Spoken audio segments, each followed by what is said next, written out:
मित्रांनो, हल्लीच माझ्या निदर्शनास आलेली एक गोष्ट ती म्हणजे केवळ मेणबत्तीद्वारे त्या व्यक्तीने 63 कोटी कमवले.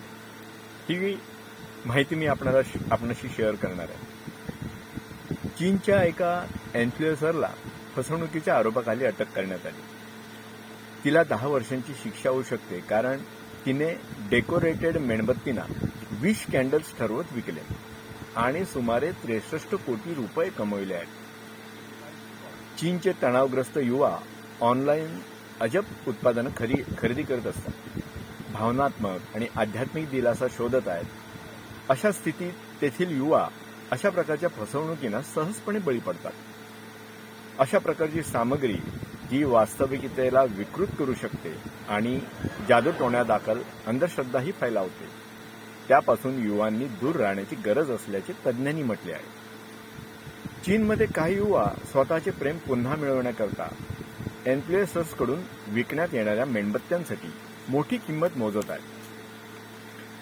ती झुओफान नावाच्या इन्फ्लुएन्सरने Russian reality show the battle of सायकिक्समध्ये आल्यावर चीनच्या सोशल मीडियावर 6 लाखाहून अधिक फॉलोअर्स जमवले. जेथे तिने एका मेणबत्तीचा वापर करत लपलेल्या व्यक्तीचा शोध लावला आणि कुणासोबत पुढील काळात काय घडू शकते याची जाणीव करू शकते असा दावा केला.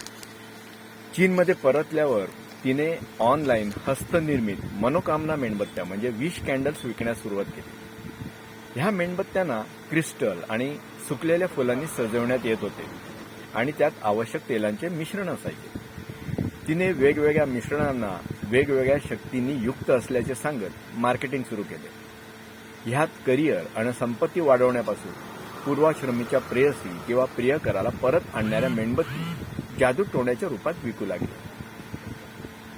अक्षरशः 1 लाख रुपयात एक मेणबत्ती. अशा प्रकारे एका मेणबत्तीची किंमत 2,888 युआन म्हणजे 38,000 रुपयापासून सुरू होत 1 लाख रुपयापर्यंत होती. ह्या मेणबत्तीमध्ये ट्रिपल लक व्हर्जन सारखे 20 कॅन्डलही होते. लीने स्वतःच्या मानसिक क्षमतेला मजबूत करणारे व्हिडिओ तयार करणे आणि पोस्ट करण्यासाठी एक टीमही कामावर ठेवली होती आणि मेणबत्तीसोबत ऑनलाईन भविष्यवाणीही विकली होती.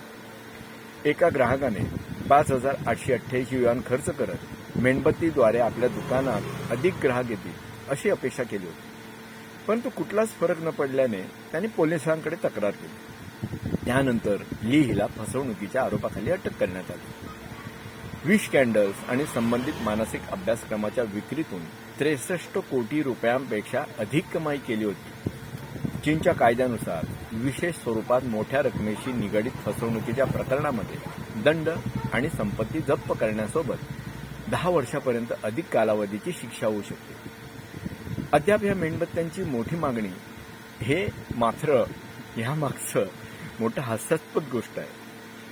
हे प्रकरण समोर आल्यावरही मनोकामना पूर्ण करणाऱ्या मेणबत्त्यांशी संबंधित पोस्ट आणि शॉपिंग लिंक सोशल मीडियावर प्रसारित होत आहे.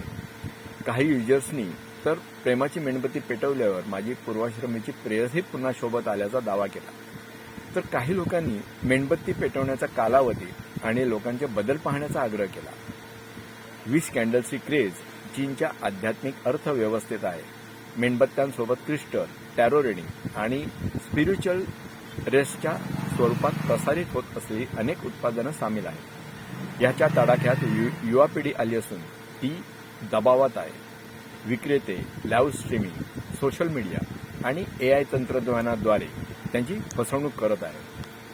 तर अशा सगळ्या गमती जमती.